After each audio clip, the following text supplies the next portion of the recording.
Biasakan ibu kalau punya beberapa orang anak di rumah atau cucu mungkin kalau kasih sesuatu, kasih mereka porsi yang sama supaya tidak ada kecemburuan dan minta supaya si kakak beri kepada adik, adik beri kepada kakak. Ya. Ini ya sebelum kita makan, ayo sekarang berbagi. Coba latih mereka supaya mereka mau berbagi. Jadi jangan merasa ini milik saya itu tidak mau berbagi, gitu kan. Sehingga muncul sifat pelit. Ya. Ingat Imam Adz-Dzahabi rahimahullah dan para ulama-ulama kita memasukkan dalam kategori dosa besar itu adalah pelit. Itu bukan cuma sekedar tidak boleh, dosa besar. Pelit itu dosa besar. Ya. Perhitungan buat dirinya sendiri, perhitungan buat keluarganya, perhitungan buat sedekah. Nggak boleh orang pelit. Pelit itu bukan sifat orang-orang beriman. Surga itu tempatnya orang-orang dermawan. Orang dermawan itu dicintai sama Allah, pahalanya besar, rezekinya makin luas, disuka sama manusia. Orang kalau dermawan, walaupun fisiknya biasa, pasti orang suka. Orang pelit, walaupun orang tercantik, tergagah di dunia, orang tidak suka. Jadi memang sudah fitrah Allah kasih seperti itu. Jadi fahami baik-baik ini Bapak Ibu sekalian ya. Allahu Rabbi. والإسلام ديني ومحمدا رسول الله. Assalamualaikum warahmatullahi wabarakatuh. Alhamdulillah, tidak pernah berhenti lisan kita memuji dan memuja Allah atas segala nikmat yang Allah berikan kepada kita. Termasuk Allah masih memberikan kita satu hari lagi umur untuk kita maksimalkan menjalankan tugas dan tujuan utama kita diciptakan, yaitu mengabdi dan beribadah kepada Allah Subhanahu wa taala sebagaimana Allah kekalkan dalam firman-Nya surah Az-Zariyat surah nomor 51 ayat 56, "Wa ma khalaqtul jinna wal insa illa liya'budun." Aku tidak menciptakan jin dan manusia kecuali untuk mengabdi dan beribadah kepadaku. Kalau hari ini dan sebelumnya kita sudah maksimalkan dalam ibadah, kita pertahankan dan bersyukur kepada Allah. Kalau di masa lalu masih ada kekurangan-kekurangan, kesalahan kita, maka maksimalkan hari ini untuk bertaubat atau kembali kepada Allah Subhanahu wa taala agar kita selamat dari hisab tentunya dan juga selamat dari murka Allah Subhanahu wa taala. Selanjutnya kita panjatkan salam hormat kita kepada utusan Allah Nabi besar Muhammad sallallahu alaihi wa ala alihi wa sahbihi wasallam sebagaimana Allah telah perintahkan kita untuk mengucapkan salam hormat tersebut. Baik, kita akan melanjutkan ibu-ibu sekalian kajian bedah buku kita 100 ide praktis mendidik keluarga menjadi saleh yang ditulis oleh Abdul Latif bin Hajiz Al-Ghamidi, dan kita akan masuk ke poin 33 pada kesempatan ini. Saya mengingatkan kembali bahasan kita yang lalu adalah poin 31 dan 32 masalah bagaimana membiasakan bersedekah itu hidup di dalam keluarga kita. Apakah antara suami istri saling bersedekah ataupun misalnya orang tua dengan anak atau anak-anak bahkan memberikan orang tuanya atau antara anak-anak dengan anak-anak kita. Maka ini penting untuk dihidupkan. Membiasakan mereka bersedekah adalah bagian daripada syariat Allah Subhanahu wa taala. Dan bersedekah ini akan memunculkan sifat kedermawanan. Dan ahli surga itu semuanya adalah ahli-ahli yang suka bersedekah. Sebagaimana dinukil oleh pendapat-pendapat ulama, ini sudah kami jelaskan pada pertemuan kita yang lalu. Saya sudah sempat bacakan kembali tentang keutamaan sedekah dan pernah kita bahas di kelas kita ini. Saya selalu mengingatkan kalau mau bahas dan mengingat lagi sedekah bisa baca surah Al-Baqarah dari ayat 261 sampai 274. Ini pernah kita bacakan semua lengkap belasan ayat ini di kelas kita dan bisa ibu kembali lagi mereview di sana. Bagaimana sedekah itu dijanjikan oleh Allah SWT diberikan balasan berlipat ganda. Kemudian bagaimana adabnya kita harus bersedekah dengan tidak menyebut-nyebut sedekah tersebut dan menyakiti perasaan si penerima. Kemudian juga bagaimana sedekah itu harusnya continue, ya kita keluarkan dan kita memilih yang terbaik. Jangan sampai kata Allah Subhanahu wa taala kalian memilih-milih dari sesuatu yang tidak baik kemudian kalian sedekahkan yang kalau kalian sendiri menerima pemberian itu maka kalian akan memincingkan mata kalian. Dan sekian banyak pesan-pesan ilahi yang sangat luar biasa berhubungan dengan masalah sedekah. Orang kalau terbiasa sedekah maka imannya sudah lolos dari ujian. Makanya kata Nabi SAW, "Was-shadaqatu burhan." Sedekah itu adalah bukti nyata dari keimanan seseorang. Kapan ibu sudah loyal dalam pemberian, maka otomatis berarti keimanannya sudah baik. Ya, kalau orang sudah sering bersedekah, sering berbagi, jiwanya bersih karena ingin selalu membantu orang, ingin berbagi dengan orang lain, maka ibadah-ibadah yang lain akan lebih mudah untuk dia kerjakan. Karena sedekah itu sangat berhubungan dengan orang lain, sementara ibadah yang lain berhubungan dengan diri sendiri. Sholat diri sendiri, puasa diri sendiri, tapi kalau sudah sedekah itu berhubungan dengan membantu orang lain. Jadi kalau kita sudah buka pintu itu untuk orang lain, maka otomatis ibadah-ibadah yang lain buat diri kita sendiri akan lebih mudah kita kerjakan. Makanya Nabi SAW dikatakan, kana ajwadun nas. Ciri Nabi SAW adalah dalam riwayat Bukhari, orang yang paling dermawan. Dan puncak kedermawanan, kalau ibu tidak pernah menolak permintaan orang. Itu puncaknya. Dikatakan orang itu dermawan di saat tidak pernah menolak permintaan orang. Kapan kita masih negosiasi sama syaitan? Kok orang ini lagi sih yang minta gitu kan? Lalu kemudian kita berat untuk memberi, itu berarti masih belum sampai pada level tertinggi daripada kedermawanan. Makanya Nabi Muhammad SAW ini pernah kita sampaikan riwayat ini ya, saya ingatkan kembali. Beliau itu saking dermawannya dan tidak mau menolak permintaan orang. Satu waktu beliau pernah yang baru dipanen, keranjang kurma dan penuh dengan kurma-kurma yang baru dipanen. Sangat ranum ya. Dan itu sangat banyak diberikan oleh para sahabat untuk beliau sebenarnya. Di saat yang bersamaan, karena orang-orang tahu kalau Nabi SAW itu sangat dermawan, maka mereka kumpul dan meminta dari Nabi SAW. Dan beliau tidak memberikan sebutir, 2 butir, sekilo, 2 kilo per keranjang. Dikasih kepada semua orang yang minta. Jadi termasuk hal yang baik dalam sedekah, kalau ibu memberikan kepada orang apa yang merupakan kebutuhan dia atau lebih dari kebutuhannya. Jadi bukan pas-pasan, misalnya ada orang mau minta bantuan 1 juta, bukan kita kasih ini 200 ribu dari saya, enggak. Kasih dia 1 juta atau lebih. Ya. Maka ini masalah transaksi ya, kepada Allah atau dengan Allah Subhanahu Wa Taala dan pengujian terhadap keimanan. Maka Allah sebutkan dalam Al-Quran yang menyuruh kalian seperti itu adalah zat yang maha kaya. Yang memiliki alam semesta ini, yang pasti akan menggantikan apa yang kalian sedekahkan. Sebagaimana Allah sebutkan di dalam Al-Quran dalam surah Saba. Ya, wa ma anfaqtum min syai'in fahuwa yukhlifu. Apapun yang kalian infakkan di jalan Allah pasti dia akan ganti. Makin besar kita keluarkan, makin loyal kita, maka makin juga loyal Allah Subhanahu Wa Taala kepada kita. Ya, dan Nabi SAW sudah mengatakan, la tuki fayukillahu alaiki, kepada Asma binti Abi Bakar radhiyallahu anhuma, jangan pernah kau perhitungan di jalan Allah, maka Allah pun akan perhitungan denganmu. Ya. Kita kembali ke riwayat tadi, maka Nabi SAW bagi sampai habis dan beliau sendiri belum memakan 1 butir kurma pun. Dibagikan kepada orang saking dermawannya. Dan di saat sudah habis dibagikan ternyata ada orang lagi datang yang masih minta. Nabi SAW sudah tidak punya.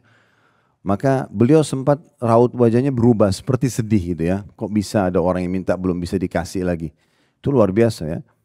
Maka Umar bin Khattab di sebelah Nabi SAW mengatakan, ya Rasulullah, Allah tidak bebankan Anda di atas kemampuan Anda.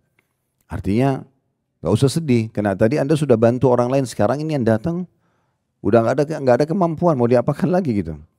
Maka Nabi SAW tetap diam, tidak merespon Umar. Di sebelah Umar ada Ali radhiyallahu anhu, satu mertua Nabi, satu anak mantu Nabi. Anak mantu Nabi ini melihat Nabi masih kayak mau membantu. Dia korek kantongnya ada 3 dirham. Kemudian dia keluarkan dan dia mengatakan, ya Rasulullah, ini ya saya punya, sedekahkan dimanapun Anda inginkan. Maka Nabi senyum lebar sambil mengatakan, bihadza umirtu, beginilah aku diperintahkan. Beginilah aku diperintahkan. Dan kita sudah pernah jelaskan perbedaan kita, kaum muslimin, pemahaman kita dalam syariat Allah dengan orang-orang kapitalis. Kalau kita itu memang sedekah pangkal kaya, suka memberi pasti kita kaya gitu kan. Kita temukan orang yang Allah bukakan rezeki itu biasanya memang karena suka sekali berbagi dengan orang. Ya. Dan mereka mengatakan menabung pangkal kaya, maka mereka sibuk menabung. Bukan tidak boleh menabung dalam Islam, tapi kalau orang kerjanya cuma menabung saja, maka dia akan sulit bersedekah. Karena bagi dia bagaimana target tabungannya bertambah. Ya, di dunia maksud saya. Sementara itu tidak akan dibawa mati. Kalau tiba-tiba pada hari itu anggaplah dia punya di rekeningnya 10 M, kemudian dia meninggal dunia, cuma angka. Habis itu selesai, bukan dia lagi pemiliknya. Kan itu. Sudah akan jadi pemilik orang, dimiliki orang lain gitu kan. Karena di dunia tidak ada kepemilikan abadi. Makanya Nabi SAW juga mengingatkan para sahabat dalam satu sabda beliau, siapakah di antara kalian yang lebih suka dia yang mengelola hartanya atau ahli waris yang mengelola hartanya. Maka mereka mengatakan, ya Rasulullah, pastilah kami lebih suka kami yang kelola harta kami. Maksudnya kita yang tentukan nih, mau dikasih ke masjid kah, rumah anak yatim kah, kebutuhan kita kah, untuk jihad kah, untuk apa saja. Maka kata Nabi SAW, harta yang kalian infakkan semasa hidup kalian itu harta kalian yang sebenarnya. Dan harta yang tinggal kalian tabung, ditinggal untuk ahli waris itu yang dikelola oleh ahli waris. Mending kalau mereka akan bangunkan masjid buat kita. Berapa banyak dihitung secara persentase ahli waris mau bangunkan masjid buat mayit. Mau selalu sedekah setiap hari buat mayit. Kecil sekali, gitu kan persentasenya. Umumnya mereka pasti ambil warisan, mereka nikmati sendiri. Berarti target kita adalah bagaimana kita bersedekah semasa hidup. Dan garis bawahi poin penting, kalau ibu pemilik harta selama ibu hidup, maka ibu punya hak untuk menghibahkan walaupun 100%.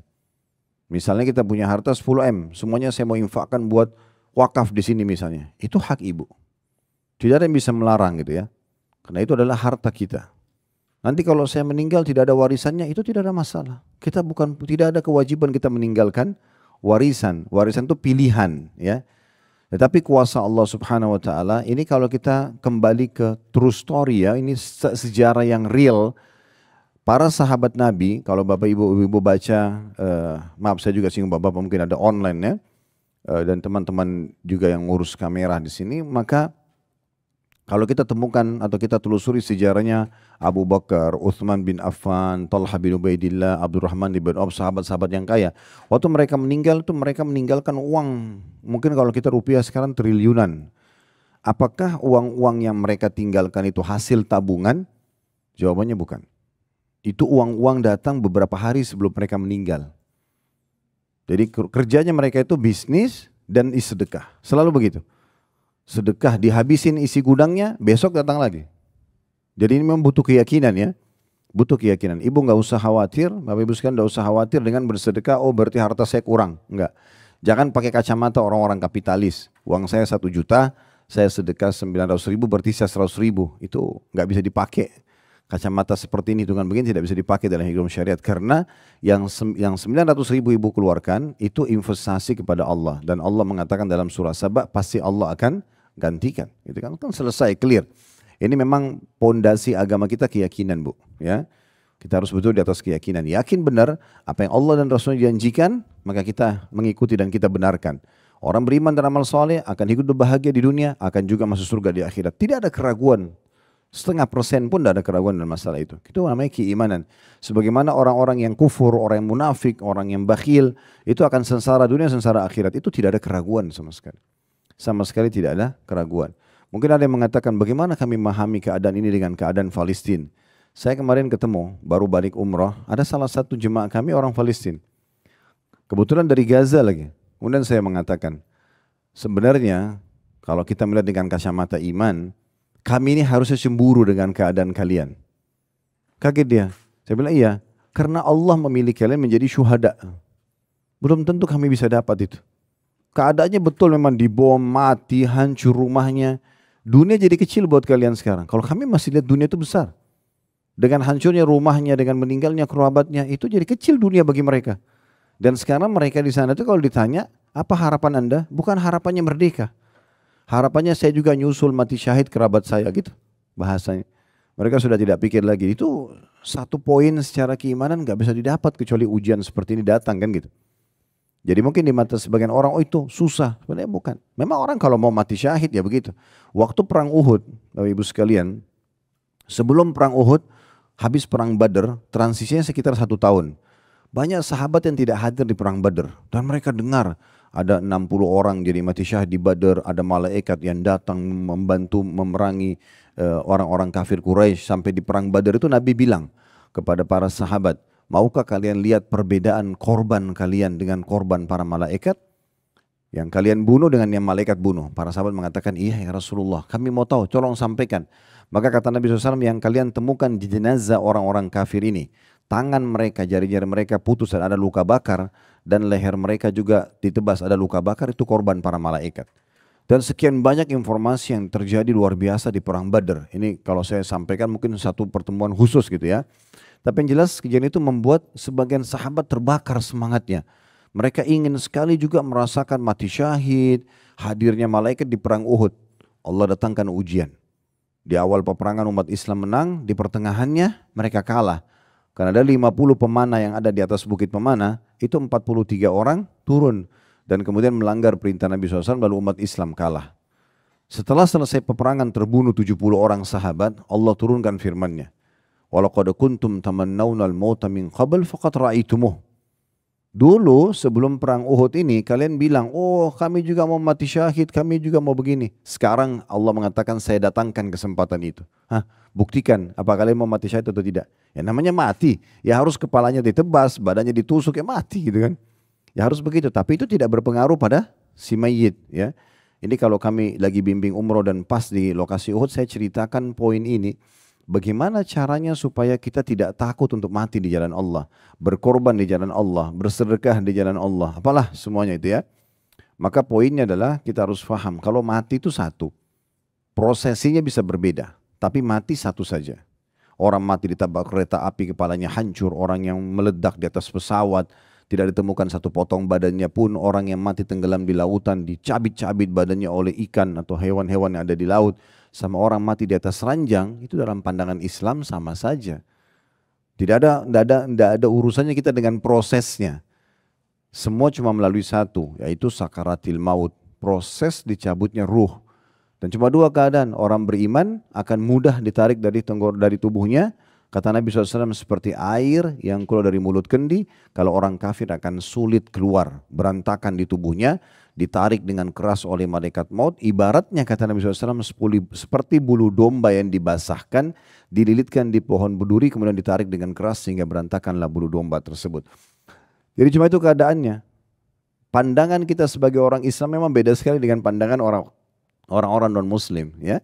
Dalam sedekah mereka anggap itu kerugian. Wah tidak, itu keuntungan, itu investasi yang sebenarnya. Dalam jihad kita korbankan harta kita, rumah kita misalnya kena bom segala macam, keluarga kita meninggal, kita pun mungkin meninggal. Tapi itulah caranya untuk mendapatkan surga. Orang masuk surga tanpa hisab. Makanya Nabi sampaikan live pada saat perang Badar, perang Uhud. Beliau mengatakan kepada para sahabat, ini saudara-saudara kalian bertemu dengan Allah. Dan Allah memberikan mereka pilihan. Mau apa kalian ini? Ini yang mati syahid semua jenazahnya di depan Nabi, badannya. Tahu Hamzah itu dadanya terbelah, jantungnya dicabut sama Hindun, ya, mukanya dimutilasi, ya. Luar biasa waktu Nabi itu Nabi sedih melihat bagaimana kondisi fisiknya. Tapi ada berita turun dari wahyu, ya, dari Jibril wahyu datang menyampaikan kalau mereka ini sekarang ruhnya sedang bertemu dengan Allah dan Allah memberikan mereka pilihan. Mintalah. Maka semuanya orang mati syahid itu minta agar dikembalikan ke dunia untuk melalui proses pembunuhan lagi itu. Yang mereka kejar itu yang dipedbas lehernya, ditusuk badannya, itu yang mereka kejar. Karena begitu mati, mereka nggak rasa lagi sakitnya dan mereka langsung mendapatkan fasilitas. Masuk surga tanpa hisab, jenazahnya nggak dimandikan lagi tuh orang mati syahid. Nggak ada lagi pertanyaan mungkar nakir, nggak ada lagi timbangan amal, nggak ada. Plus 70 keluarganya tinggal ditunjuk, kamu ikut saya. Ini asal dia muslim. Kan gitu. Makanya pemahaman ini beda sekali dengan orang non muslim kan. Perbedaan pasukan Islam sama pasukan mereka. Kita ini datang medan perang mau mati. Mereka tidak, mau selamat. Tidak bisa ketemu, konsepnya susah. Kita sedekah karena yakin itu investasi kepada Allah akan diganti. Mereka tidak. Mereka pikir keluar uang rugi. Kita nggak ada kerugian. Jadi fahami baik-baik konsep agama kita supaya jangan sampai salah faham ya. Sampai saya sarankan, itu cuma saran ya. Saya mengatakan mulai sekarang Bapak Ibu sekalian jangan belikan celengan buat anak-anak. Kan gitu saya pernah bilang. Kasih uang mereka, uang jajan, bahasakan. Nak, nanti kalau kamu ke kantin lagi istirahat, bayarin teman kamu ya. Suruh mereka sedekah, bantu temannya. Ya, supaya terbiasa membantu bersedekah pada orang lain. Dan latih juga di rumah ya, ini termasuk yang saya titik beratkan pada saat kita jelaskan poin-poin pendidikan supaya keluarga saleh. Kalau kita biasakan ibu kalau punya beberapa orang anak di rumah atau cucu mungkin kalau kasih sesuatu, kasih mereka porsi yang sama supaya tidak ada kecemburuan dan minta supaya si kakak beri kepada adik, adik beri kepada kakak. Ya. Ini ya sebelum kita makan, ayo sekarang berbagi. Coba latih mereka supaya mereka mau berbagi. Jadi jangan merasa ini milik saya itu tidak mau berbagi, gitu kan.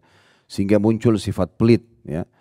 Ingat Imam Adz-Dzahabi rahimahullah dan para ulama-ulama kita memasukkan dalam kategori dosa besar itu adalah pelit. Itu bukan cuma sekedar tidak boleh, dosa besar. Pelit itu dosa besar, ya. Perhitungan buat dirinya sendiri, perhitungan buat keluarganya, perhitungan buat sedekah. Nggak boleh orang pelit. Pelit itu bukan sifat orang-orang beriman. Surga itu tempatnya orang-orang dermawan. Orang dermawan itu dicintai sama Allah, pahalanya besar, rezekinya makin luas, disuka sama manusia. Orang kalau dermawan, walaupun fisiknya biasa, pasti orang suka. Orang pelit, walaupun orang tercantik, tergagah di dunia, orang tidak suka. Jadi memang sudah fitrah Allah kasih seperti itu. Jadi fahami baik-baik ini Bapak Ibu sekalian ya. Karena banyak orang masih perhitungan buat dirinya sendiri bahkan. Ya, perhitungan buat keluarganya. Ya, itu mau pergi haji umrah, perhitungan, cari travel yang paling murah. Padahal dia mampu. Kenapa harus seperti itu? Kenapa enggak berangkat saja? No Allah ganti. Lupakan saja travelnya. Travel itu cuma fasilitas. Tapi bagaimana kita buat diri kita sendiri, mau kita nikmatin kan gitu. Juga Allah akan ganti. Sama kita boleh nikmatin rumah yang bagus, kendaraan yang bagus, yang penting tidak berlebihan. Ingat sabda Nabi SAW, puncak kebahagiaan seorang hamba di 4 hal. Kalau berkumpul ini, pasangan yang baik, pasangan yang soleh atau soleha, kemudian tetangga yang baik, lingkungan yang sehat. Kita hidup di lingkungan yang bukan ugal-ugalan, orang yang memang berpendidikan segala macam. Ini biasanya kalau kita masa ini kan komplek perumahan apalah gitu ya. Kemudian ya, kendaraan, rumah yang luas dan kendaraan yang nyaman. Itu puncak kebahagiaan. Berarti Islam tidak melarang itu. Silakan nikmati, tidak dilarang gitu kan. Makanya itu tidak bisa ketemu dengan orang yang pelit, nggak bisa. Ada orang pelit dengan dirinya sendiri pun. Dan puncak justru kesengsaraan di 4 hal. Pasangan yang buruk, ya. Kemudian tetangga yang buruk, rumah yang sempit, kendaraan yang tidak nyaman. Jadi lawannya kebahagiaan di 4 hal, pasangan yang baik, di sini maksudnya soleh atau soleha. Tetangga yang baik, lingkungan yang sehat, kemudian rumah yang luas dan juga kendaraan yang nyaman. Nah, begitu juga dengan lawannya, kesengsaraan di tempat, pasangan yang buruk, jauh dari agama, tidak mau sholat, pemabuk, judi, selingkuh, apalah gitu kan. Kemudian yang kedua tetangga yang buruk, yang ketiga rumah yang sempit, yang keempat kendaraan yang tidak nyaman. Jadi Islam membolehkan kita menikmati. Lalu untuk apa pelit nih?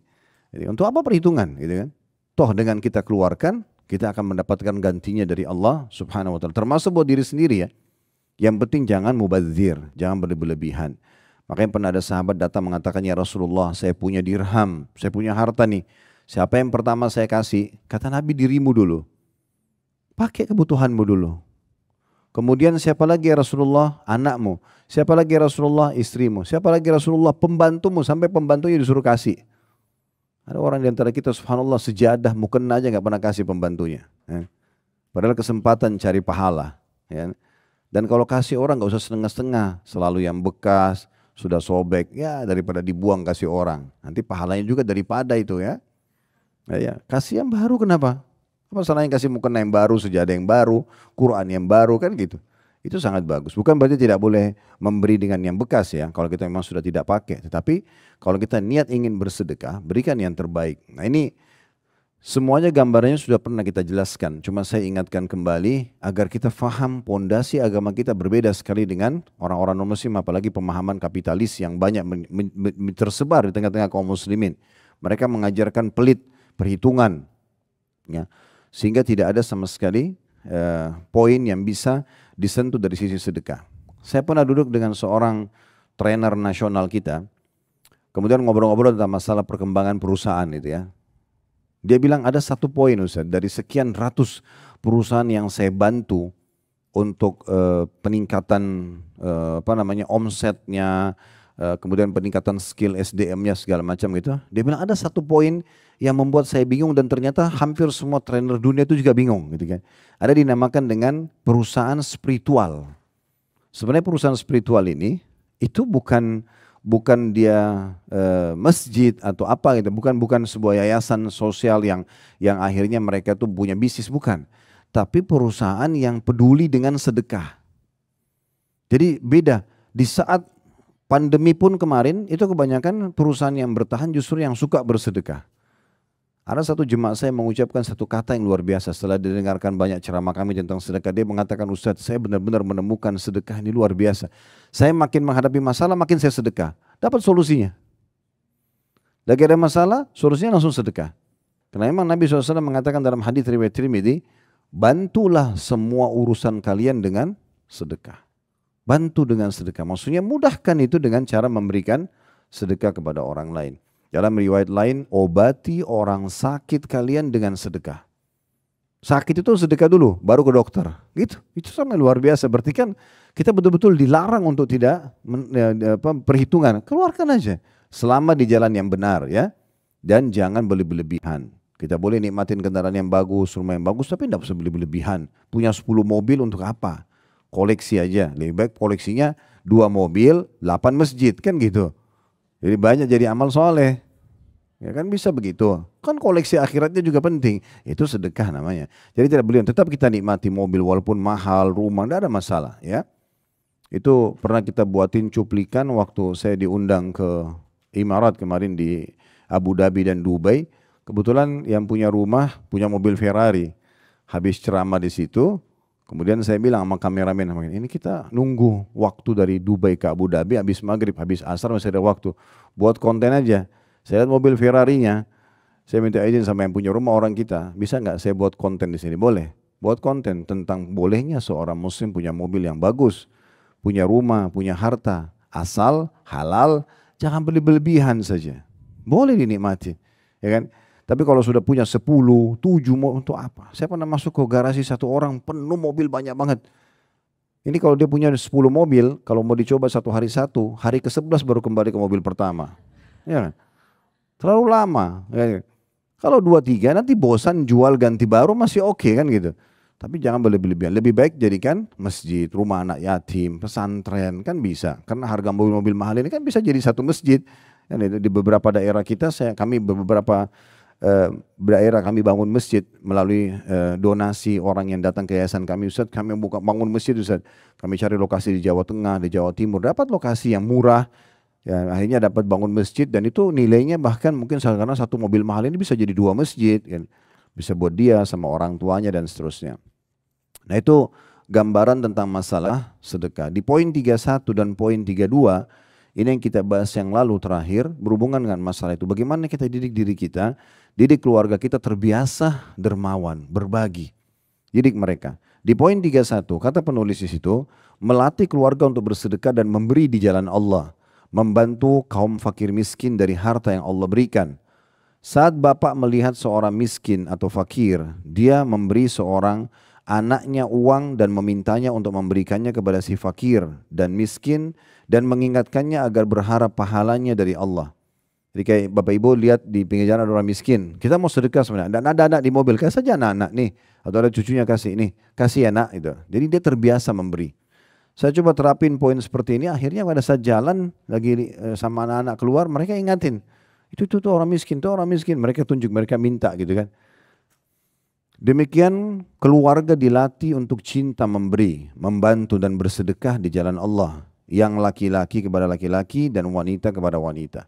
Saya kalau yang miskin itu adalah orang perempuan, kasih anak perempuan kita. Kecuali kalau tidak ada baru kita kasih nggak masalah. Kalau laki-laki sama laki-laki itu juga pendidikan tersendiri ya. Sehingga mereka menjaga juga interaksi dengan lawan jenis. Ini poin sudah kita jelaskan yang lalu ya. Cuma tadi sepertinya simpang siur, ada yang menganggap ini mungkin belum dibahas ya, padahal sebenarnya sudah sempat waktu online. Saya ingatkan kembali. Kemudian juga poin 32, kita menyediakan kotak amal yang sedap dipandang untuk mengumpulkan sumbangan sebagai partisipasi dalam usaha-usaha kebaikan. Misalnya kotak amal ini kan biasa kita lihat di masjid ya, ini kita buat di rumah gitu. Buat yang bagus, ini bukan celengan untuk per individu bukan. Kita taruh siapa saja di antara anggota keluarga boleh taruh uang di situ. Nanti akhir bulan dibuka kita sedekahkan. Hanya untuk membiasakan masukkan uang di kotak. Ini masukkan penulis itu ya. Saya ulangi, menyediakan kotak amal yang sedap dipandang untuk mengumpulkan sumbangan sebagai partisipasi dalam usaha-usaha kebaikan. Kotak ini diletakkan di tempat yang sesuai di rumah dan kepala rumah mengajak anggota rumah untuk mengisinya. Kotak ini terdiri dari beberapa bagian. Ada bagian untuk pembangunan masjid, ada bagian untuk kepentingan dakwah kepada Allah, ada bagian untuk mencetak buku-buku Islam, ada bagian untuk membantu anak-anak yatim, ada bagian untuk kepentingan-kepentingan kebaikan dan dakwah lainnya. Bila ada tamu yang berpartisipasi dengan mengisinya, maka itu adalah satu kebaikan. Kotak ini dibuka dalam waktu tertentu dan disaksikan oleh semua pihak, dihitung bersama, diserahkan kepada pos penerima secara bersama untuk menumbuhkan kebersamaan dalam kebaikan di antara mereka. Jadi misalnya kita, Bapak Ibu mau didik anaknya, kita sudah niat nih, 1 bulan kita mau keluarin misalnya angka 1 juta rupiah. Lalu kemudian kita bisa bagi angka itu yang kita sebar kepada anak-anak, diberikan setiap hari 20.000 rupiah misalnya setiap anak, masukkan kotak amal itu ya. Kan karena mereka belum punya income kita yang kasih. Tapi kebiasaan masukin di kotak amal itu sebuah pendidikan tersendiri. Ya. Itu yang kita inginkan. Akhir bulan kemudian kita coba untuk buka kotak amal itu, perlihatkan semuanya lalu kita hitung, lalu kita ajak mereka partisipasi. Kan tidak ada salahnya kita ajak anak-anak untuk beli misalnya di weekend ke satu minimarket saja dekat rumah, beli snack-snack misalnya kita bungkus ya seperti kado kecil, lalu kemudian kita jalan. Saya pernah buat sama anak-anak gitu ya, kemudian coba ajak keluar, mereka berbagi itu mereka senang banget itu ya, berbagi akhirnya jadi satu pola. Biasanya orang anak-anak seperti ini nanti ke depannya pasti akan punya yayasan sosial, mereka sudah terbiasa dengan jiwa sosial itu begitu ya karena sudah dididik gitu ya. Baik, kita akan masuk sekarang. Ini saya tidak akan ulangi lagi. Kita sudah memakan waktu cukup 20 menit kurang lebih untuk menjelaskan kembali 2 poin ini. Tapi nggak masalah, yang penting kita ingatkan gitu ya. Baik, kita akan masuk ke poin 33. Jadi kiat yang ke-33. Ini berbeda dengan masalah sedekah. Beliau mengatakan mengadakan umroh bersama keluarga. Mengajari mereka syiar-syiar dan tempat-tempat utama untuk ibadah yang penuh kebaikan ini. Jadi maksudnya membiasakan keluarga untuk bolak-balik mengerjakan ibadah umroh, gitu kan? Walaupun sudah pernah diajak lagi, karena tidak akan ada yang bisa dibawa oleh anak-anak kita pada saat pulang umroh kecuali keimanan. Itu oleh-oleh yang paling mahal. Mereka lihat Ka'bah, mereka tawaf, mereka ikut sholat. Mereka diajari berdoa, kalau di travel itu ada ustadz yang pandu bisa sambil konsultasi gitu kan. Dan kita aman, anak-anak kita karena tidak ada karaoke, tidak ada diskotik, tidak ada perempuan tidak berhijab. Semuanya aman-aman saja kalau dibawa ke Mekah atau Madinah, walaupun berulang-ulang gitu kan. Dibandingkan banyak orang, mohon maaf saya tidak tahu Bapak Ibu punya program apa dengan keluarga. Tapi kalau kita bawa misalnya ke negeri orang non muslim, apa yang terjadi? Kalau kita sama suami misalnya, atau ibu sama suami, atau suami sama istrinya lagi nikmatin malam atau sama-sama di kamar misalnya, mau tidak mau pasti akan ada waktu berdua. Anak-anak akan sendiri. Anak-anak itu pasti akan mencari hiburan di negeri itu. Apa hiburannya di sana? Mereka akan pakai fasilitas itu. Apakah tontonan, apakah keluar. Ini berbahaya sekali dan hiburan mereka sudah tahu arahnya kemana. Gitu kan? Mabuk-babukanlah, ke diskotik lah, inilah, itulah dan segala macam. Ini bahaya sekali. Sekali saja anak berinteraksi dengan seorang pelacur dan membawa penyakit, maka itu berbahaya sekali. Sudah cukup merusak hidupnya sepanjang dia hidup, ya. Rusak dengan masalah seperti itu. Nah di sini penulis mengajak agar mengulang-ulangi ibadah ini. Dan subhanallah kalau ini tertanam dalam hati Bapak Ibu sekalian, ini sebuah karunia yang luar biasa. Karena banyak orang tinggal di Saudi pun belum pernah umroh seumur hidupnya. Ya, ada orang di Mekah belum pernah masuk ke Masjidil Haram. Ya, kemarin saya cerita itu dengan Syekh Jumhur. Syekh Jumhur ini salah satu akunting yayasan sosial yang ada di Palestina. Biasanya kalau ada sumbangan yang dititipkan pada kami ketemu dengan beliau di Mekah, kemudian beliau membawa ke Palestina. Kemarin kebetulan saya sampaikan saya akan datang ke Mekah, beliau datang juga gitu ya. Setelah ngobrol-ngobrol tentang poin ini, beliau mengatakan di dekat Aqsa dia bilang, ada satu orang yang cerita ini anaknya bapak itu. Bapaknya sampai meninggal, umurnya 80 tahun, satu kali pun tidak pernah masuk ke Masjid Aqsa. Padahal dekat sekali, dia punya toko di sebelah Aqsa itu. Jadi memang taufik dari Allah Subhanahu Wa Taala. Kalau hati kita tergerak mau mengerjakan satu ibadah itu Allah pilih kita. Karena banyak orang tidak tergerak hatinya. Hampir mayoritas jemaah haji kami yang pergi haji, padahal mereka rata-rata itu orang mampu. Karena paketnya yang dipilih itu paket menengah ke atas gitu kan. Tapi belum pernah haji.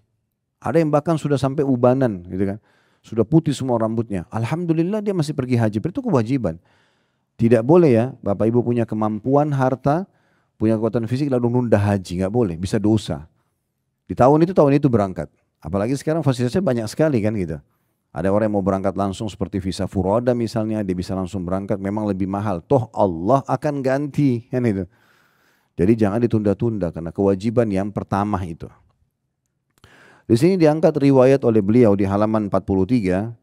Saya baca bahasa Arabnya dulu. Kanat Asma'u bintu Abi Bakrin radhiyallahu anhuma idza marrat bil hajumi taqul sallallahu ala rasulih wasallam laqad nazalna ma'ahu hahuna wa nahnu yawma idzin khifaful haqaib qalilun zahruna qalilatun azwaduna fa'tamarna ana wa ukhti Aisyah wa Zubairu wa fulan.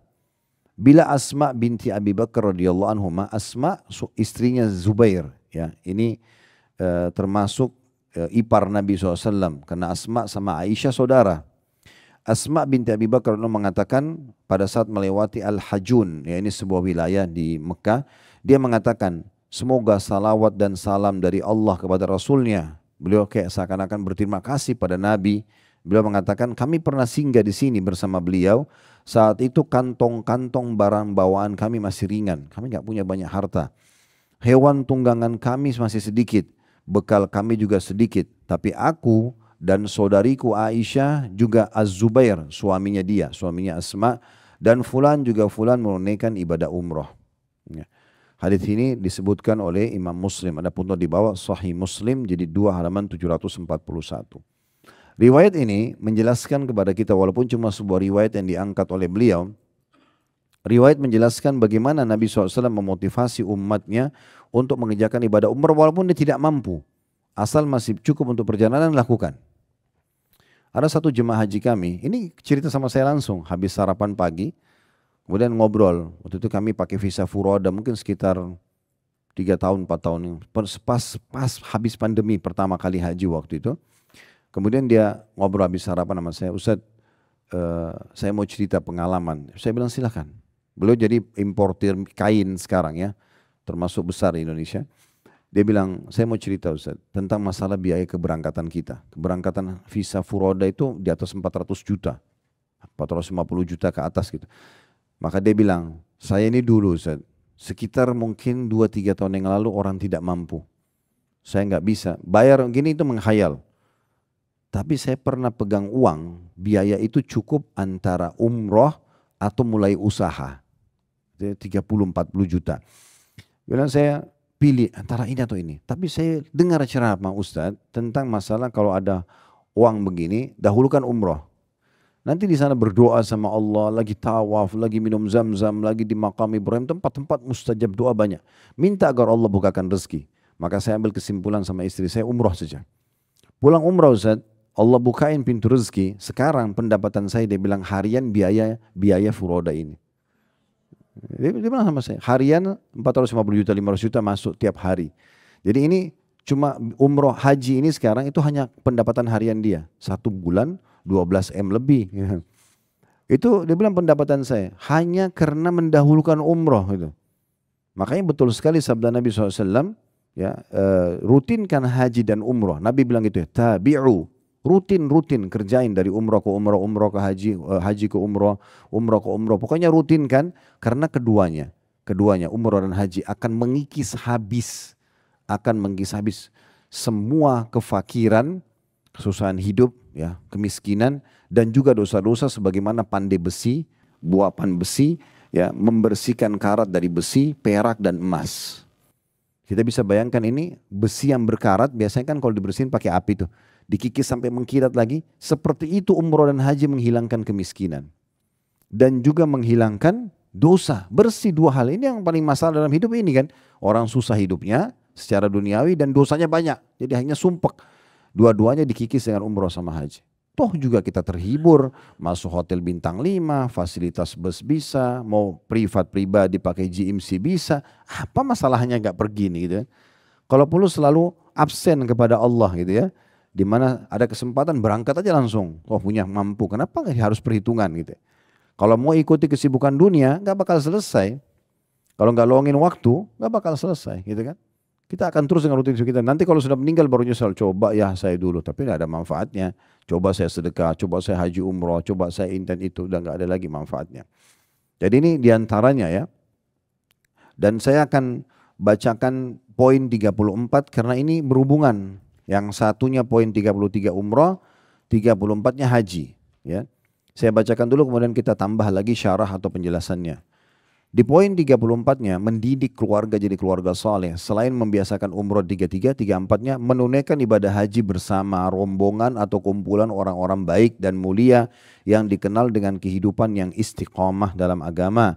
Berpegang kepada agama dengan baik dan tetap memperhatikan aktivitas dakwah dalam perjalanan yang penuh dengan berkah ini.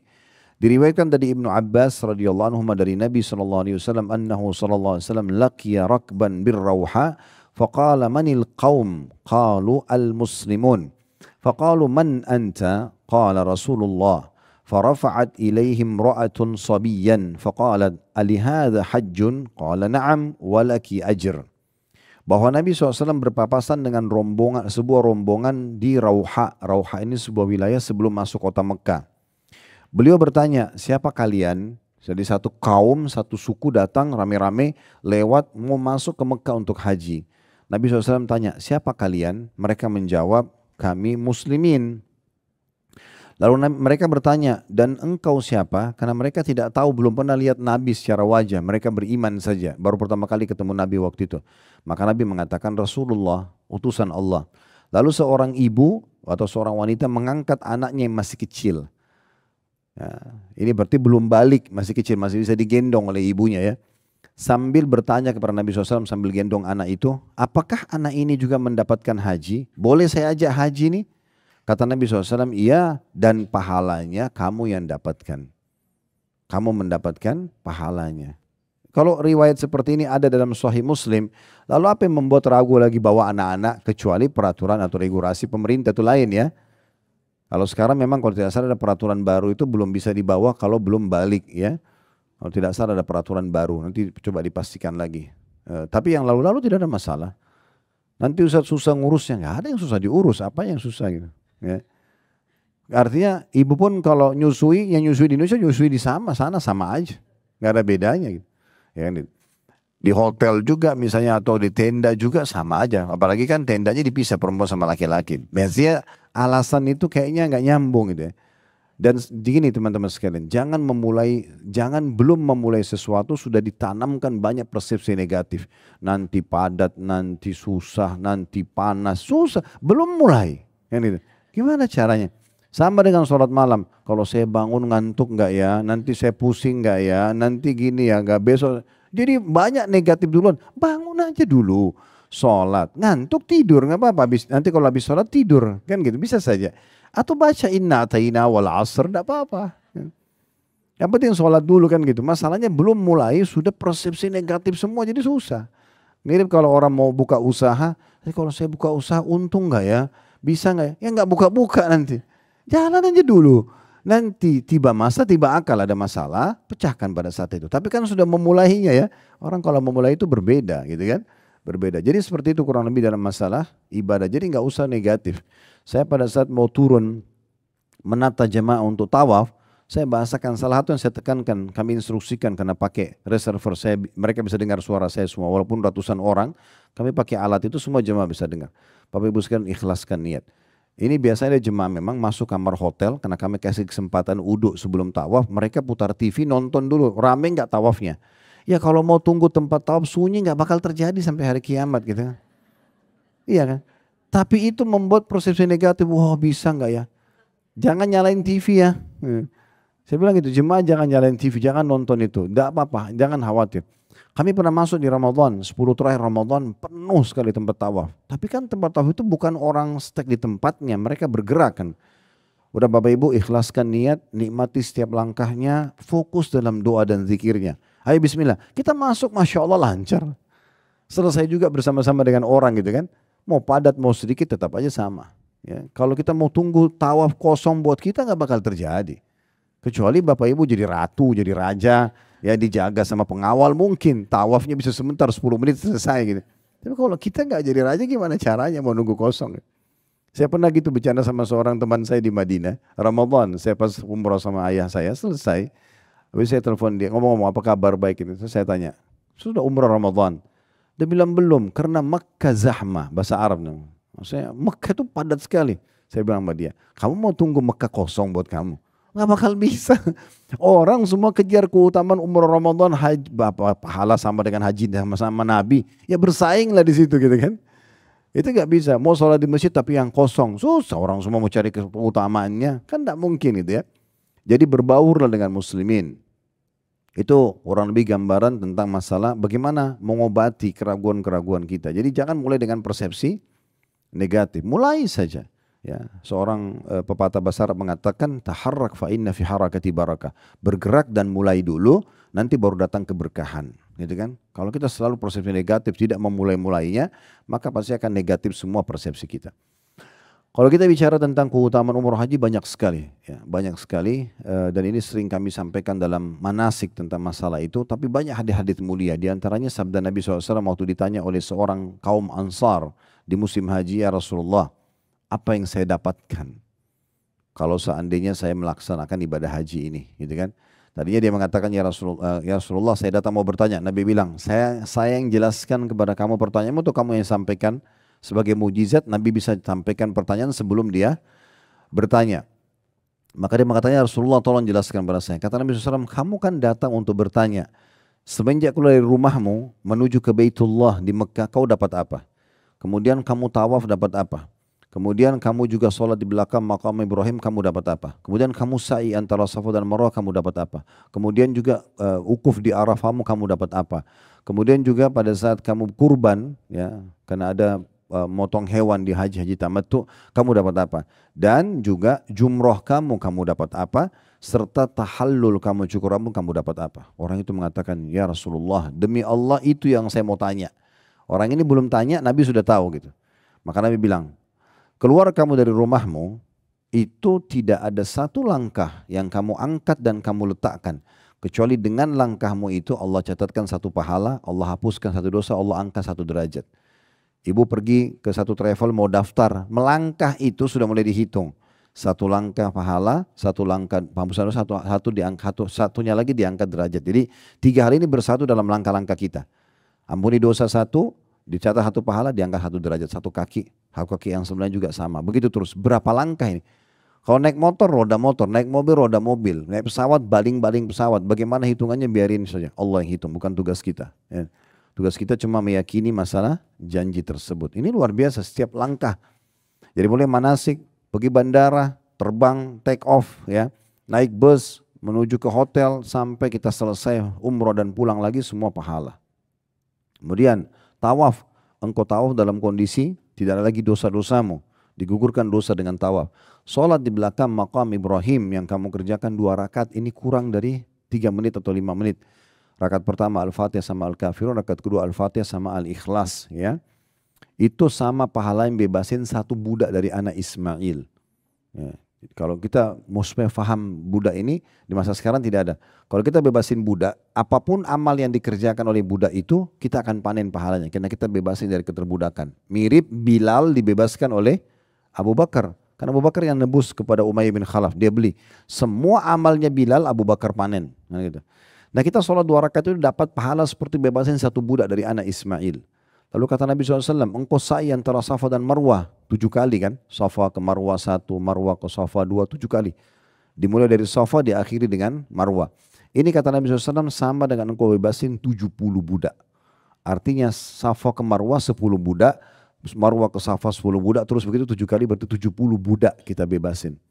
Kalau rasionalnya bebasin budak itu berarti seperti beli manusia ya. Beli manusia, itu beli manusia mahal. Kalau misalnya pun ada perbudakan sekarang pasti mungkin satu manusia 100 juta.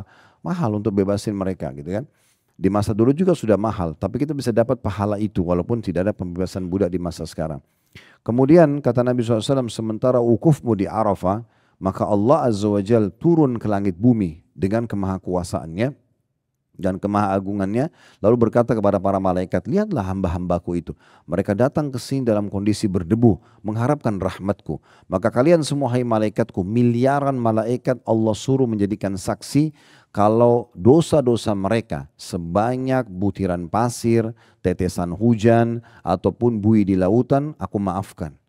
Semua dimaafkan dosanya, hanya hadir 1 hari Arafah itu, tanggal 9 Zulhijjah.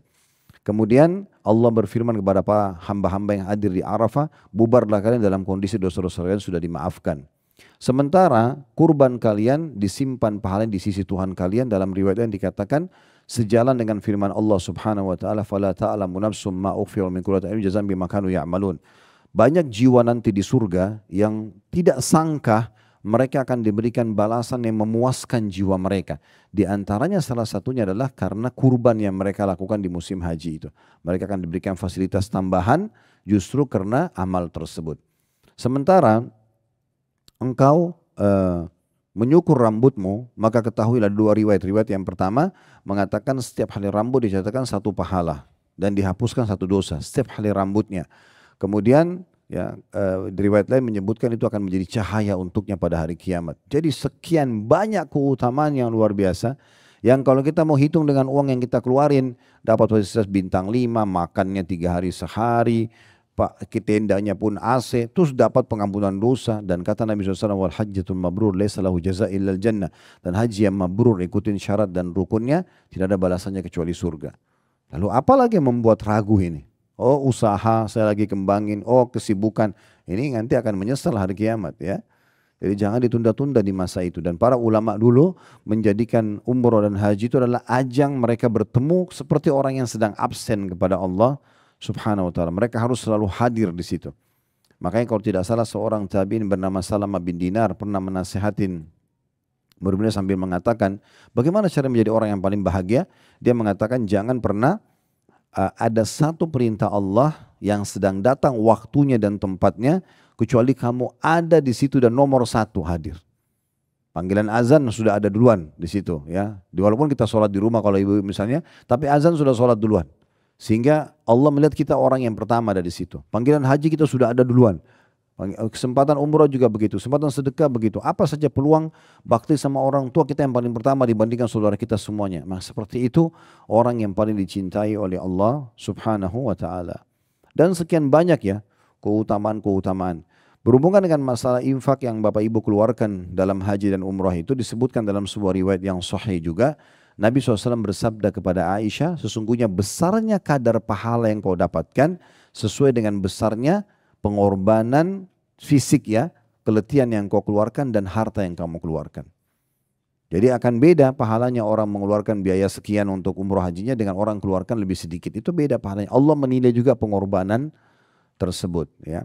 Dan dalam masalah ibadah terutama haji umrah Bapak Ibu sekalian ini tentang masalah niat sebenarnya. Kalau saya lihat ya. Jadi lupain dulu masalah kesiapan uangnya. Kalau Bapak Ibu bilang begini, saya mau haji deh tahun ini. Terus misalnya mulai DP nih, ini saya DP aja. Allah mudahin aja itu, walaupun kita belum pegang uang. Gitu kan. Tapi kalau kita memang, kayaknya saya belum bisa, sudah nanti tahun depan aja. Ya udah sesuai dengan niatnya, tahun depan. Oh nanti 5 tahun lagi, sudah 5 tahun lagi. Ya, gitu. Sesuai dengan niatnya. Jadi inna malam malu bin niat. Tapi kalau orang niat begitu, ingin diberikan segera, Allah akan punya cara untuk memberikan kepada dia. Di musim haji, di musim umrah Ramadan, salah satu waktu juga, ini sebelum pandemi, kami turun di hotel di Tower Zamzam waktu itu, kemudian ada satu keluarga, saya tidak tahu kalau beliau itu juga datuk di Malaysia gitu ya. Kemudian dia ketemu saya, Assalamualaikum Ustaz Khalid, itu salaman, ya terima kasih, Alhamdulillah sering dengar ceramah, kita selalu ikutin dan segala macam. Terus dia bilang, salah satu potongan ceramah antum menceritakan tentang masalah kalau mau umrah haji ini, berazam bertekad aja.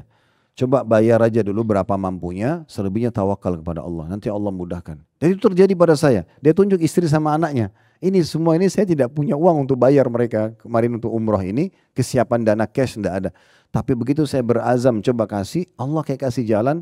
Ada saja jalannya terus saya bisa bayar mereka. Sekarang saya umrah Ramadan dan insya Allah kita duduk sampai lebaran gitu ya. Jadi memang ada hal yang berhubungan dengan masalah spiritual atau keimanan itu susah untuk dinilai. Tidak bisa ditangkap dengan akal manusia. Tadi saya bilang salah satu trainer nasional kita. Ngobrol sama saya, Ustaz, ada satu dalam peningkatan skill SDM di perusahaan atau tentang masalah peningkatan omset dan segala macam. Ada satu yang disepakati oleh semua trainer dunia umumnya. Dia bilang gitu ya. Ada company spiritual itu yang perusahaan yang penuh dengan spiritual ini. Itu susah dihitung. Karena kalau kita hitung secara hitung-hitungan sebenarnya modalnya sedikit, usaha produknya juga sedikit, tapi kenapa bisa omsetnya besar? Dari mana ini? Ternyata dia tuh suka bantu pegawainya, dia suka bantu tetangga di situ, dia ada kegiatan sosial apa. Ini mendatangkan sesuatu respon yang luar biasa. Tiba-tiba ada orderan besar, tiba-tiba mereka punya ide yang bisa mengembangkan usahanya karena adanya kegiatan kebaikan tadi tentang masalah itu. Nah, ini program-program yang sangat menarik untuk bisa didalamkan atau diterapkan dalam kehidupan kita. Ini berhubungan dengan masalah sedekah dan juga haji dan umroh ya. Subhanakallahumma bihamdika asyhadu an la ilaha illa anta astaghfiruka wa atubu ilaik. Wassalamualaikum warahmatullahi wabarakatuh.